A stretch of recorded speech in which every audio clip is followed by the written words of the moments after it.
Welcome to a journey back in time to 18th century Lisbon, one of the wealthiest, most beautiful, and most influential cities in the world. Before London or Paris claimed their modern dominance, Lisbon was the gateway to the globe. It was a city where the air smelled of cinnamon and pepper, where the streets were paved with the riches of Brazil, and where the echoes of the Age of Discovery still resonated in every stone. Using advanced AI technology, we have transformed 18th century sketches, copperplate engravings, and oil paintings into photorealistic scenes. Today, you won't just hear about history, you will see it. You will walk the narrow, bustling alleys of the Alfama, stand before the magnificent Ribeira Palace, and witness the catastrophic event that changed the course of European philosophy and architecture forever. In the early 1700s, Lisbon was home to nearly 200,000 people.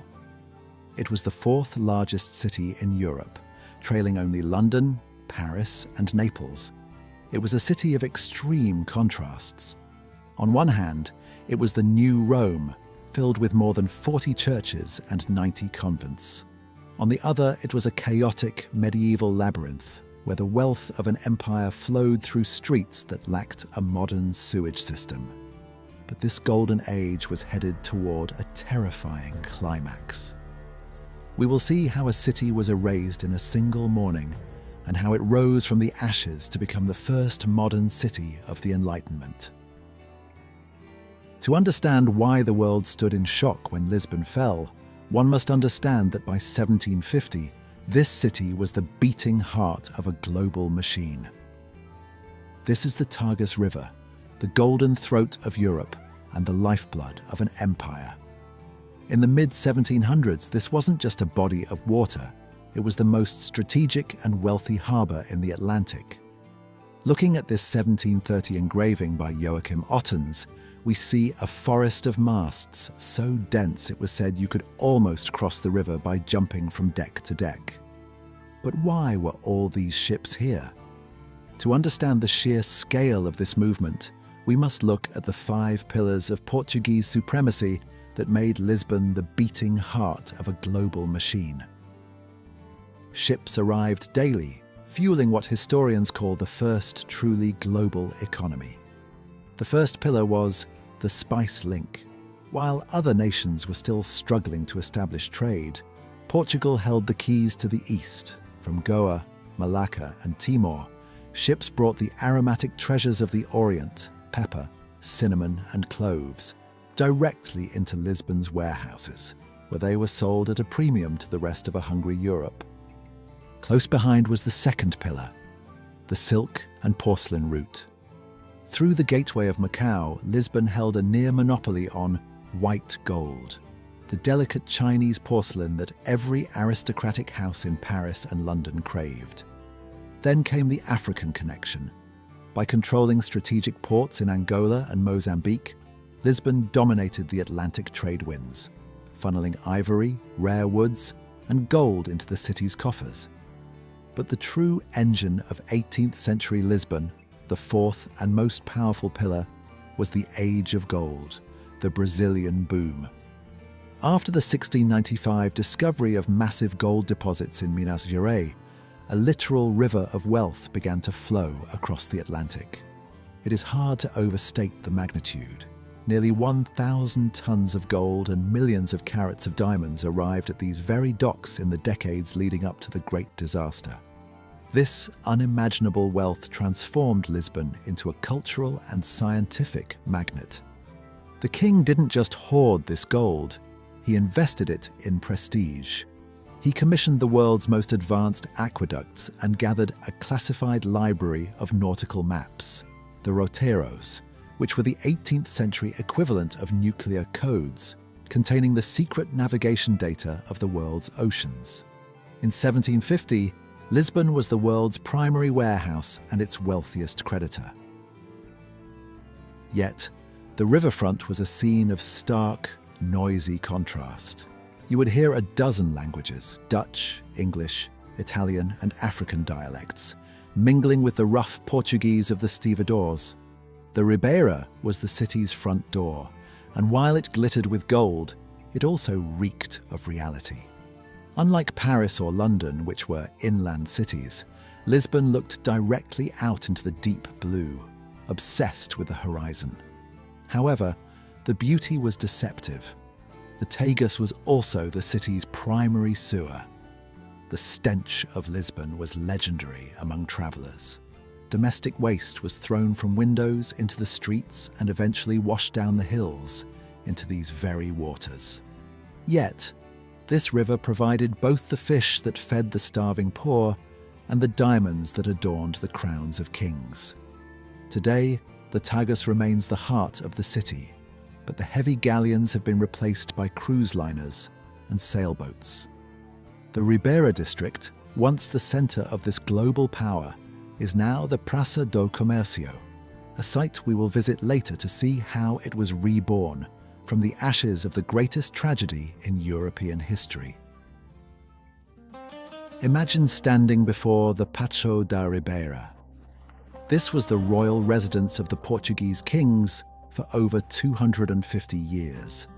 If Versailles was the symbol of French power, the Ribeira Palace was the symbol of Portuguese global reach. Built originally by King Manuel I in the early 1500s, it was constantly expanded. By the mid-1700s, it was a treasure house.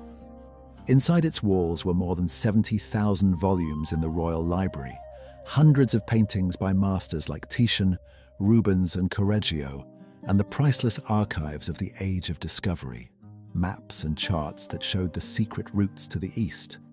King Juan V spent his riches here with an intensity that rivaled Louis XIV of France. He turned the Portuguese court into a spectacle of Baroque excess. He didn't just want to be a king, he wanted to be the most apostolic king. He used Brazilian gold to pay the Pope for the title of Eminent Highness, and to turn the royal chapel into a place of shimmering gold and silver. But the palace was more than just a home for the king. It was the administrative brain of an empire that stretched from South America to Indonesia. In the lower floors, clerks tracked the price of pepper and the weight of gold bars. Today, this palace is completely gone. Not a single stone of the royal residence remains on this site. When we reach the year 1755 in our story, you will see why. Now, the space is occupied by the vast, open Praça do Comércio. To understand 18th century Lisbon, you must understand its relationship with God. This is the Jerónimos Monastery in the district of Belém. Even in the 1700s, it was already 200 years old, a masterpiece of Manueline architecture, a style unique to Portugal that incorporates maritime symbols like ropes and coral into the stone. The monastery was built with the pepper tax, the 5% levy on all goods coming from India. In the 18th century, it was the spiritual anchor of the city. Sailors would pray here before leaving on voyages that might last 3 years. The lucky ones who returned would come here to give thanks. Nearby stands the Belém Tower. In the 1700s, it sat much further out in the river than it does today. It was the last thing a sailor saw when leaving Lisbon and the first thing he saw upon return. It served as both a ceremonial gateway and a grim prison. In its damp, underground dungeons, political prisoners and criminals were held in horrific conditions, often forgotten as the tide rose. Further into the city stood the Carmo convent. Towering over the Rocio Square, it was the most important Gothic church in Lisbon. Its library was legendary, and its height made it a landmark visible from almost anywhere in the city. The Catholic Church in Lisbon was omnipresent. There was a church or a chapel on almost every corner. The sound of bells was the city's heartbeat, marking the hours of prayer and the news of the day. But this religious devotion had a darker side, one that the Enlightenment thinkers of Paris and London looked upon with horror.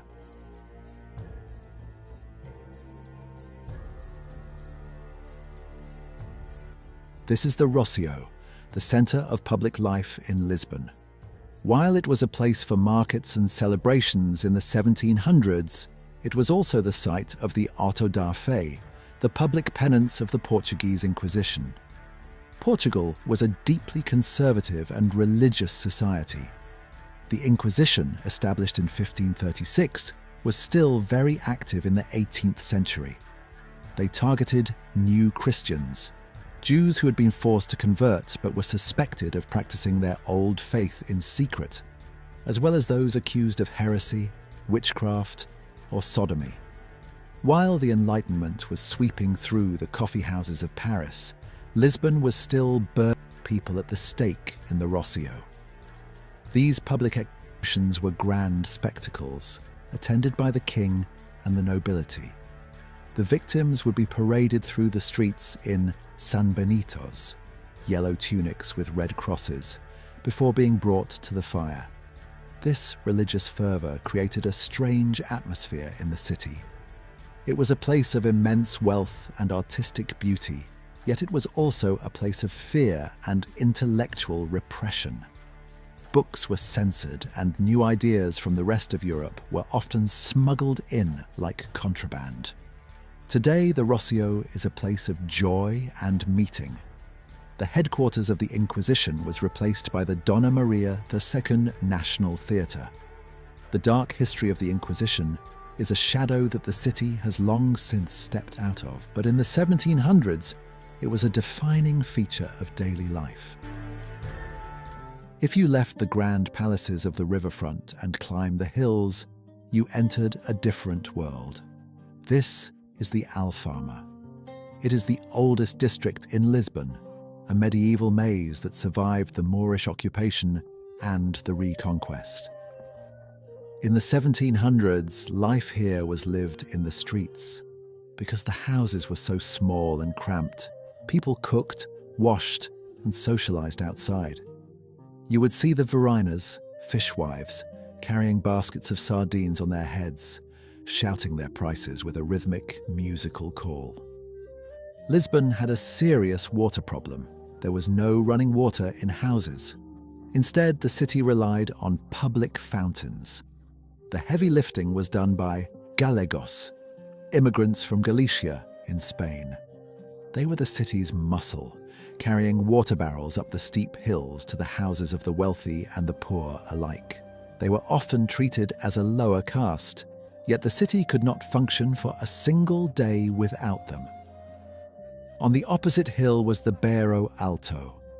By day, it was a quiet neighborhood of aristocrats and craftsmen. By night, it became the center of Lisbon's nightlife. This was the birthplace of Fado, though in the 1700s it was still evolving from the songs of sailors and the marginalized. You would hear the melancholic strings of the Portuguese guitar echoing through the darkness. But the darkness was dangerous. Criminality was high, and the night soil, the contents of chamber pots, was frequently emptied from windows with a simple cry of "Agua vai," water goes.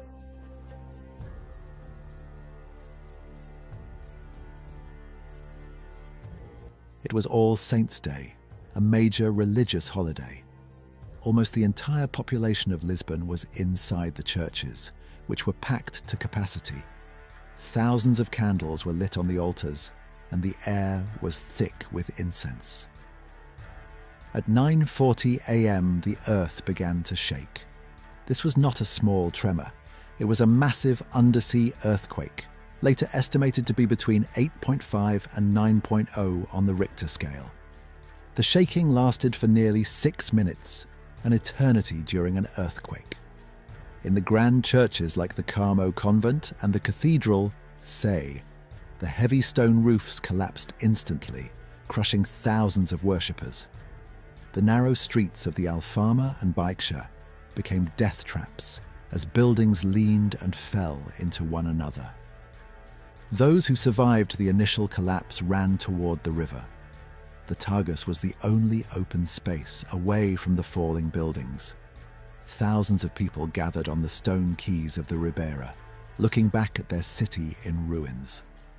Then they noticed something strange. The water was disappearing. The earthquake had triggered a massive tsunami. About 40 minutes after the shaking stopped, a wall of water, estimated to be 20 to 30 feet high, came racing up the Tagus. It smashed into the riverfront, sweeping away the survivors, the docks, and the lower floors of the palace. But the nightmare was still not over. Remember the thousands of candles lit for All Saints' Day? They had fallen into the wooden ruins of the churches and houses. Within an hour, dozens of small fires merged into a firestorm. Because the streets were blocked by rubble and the water system was destroyed, the fire raged unchecked for 5 days. Lisbon didn't just fall, it was crushed, drowned, and then burned.